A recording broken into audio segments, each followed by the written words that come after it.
नना प्रथम श्राद्ध पर दिने बो को कहली अवसर पर भुवनेश्वर छाड़ी गाँ को जाई रही हब नहीं।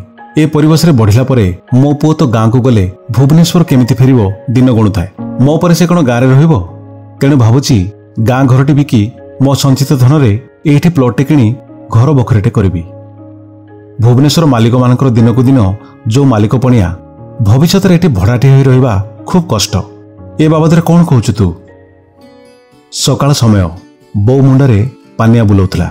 मो कथा शुणी मुह को उषुआ हांडी परी करी कहला आज बोली कहलु गाँ घर बिकिबा कथा आउ जेपरी मु बंचित होवा चाहि तो तुंडरू न शुणे। हे पारे सेटा झाटीमाटी नड़ा बाउंसर घर किंतु से माटीर चारिकांथरे मो सुख दुखर अनेक कथा छंदी होई पड़िछि। मु थिबा जाए से घरर मालिक आउ किए हेबो मु सही पारिबि नाही। मो पछंते तो जा इच्छा आउ किछि कहली नाही। किंतु अनेक बिल्डरंकर प्लॉट देखि नयंत हेबा परे भी संचित अर्थरे जागा चाकंडे किणिबार साहस कुळे पारली नाही। दिने पत्नी सह कथा कटाकटी बो कान रे पड़िला। पत्नी कहतिले मातृभक्त श्रवण कुमार पड़ोसी आस्ते आस्ते गाँ घर बाड़ी को माड़ी बसिलेनी। एणे भुवनेश्वर रे वर्षक वर्ष भड़ा बढ़ी बढ़ी 15,000 पार। निज बेलर सांगसाथी भुवनेश्वर रे 2 महला घर सह 2-2टी प्लॉट। बाबू किंतु बापा मां आदर्श पुओ होई लोन करिवे नहीं कि गाँ घर बिकिबेनी। मो पुओ भी मां सह मिसी कहूतिला भविष्य किंतु तमे मते बाध्य करिवो नहीं।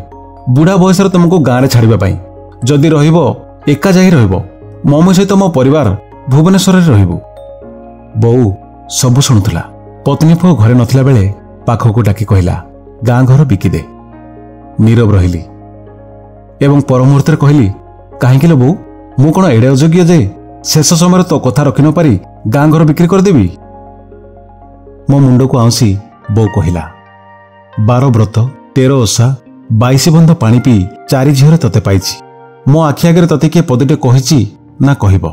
मो कथा रखी गाँ घर बिकी एठी जागा खंडे किणी घर तल अंतत निज घरे शेष पवन तो नहीं पारिबी।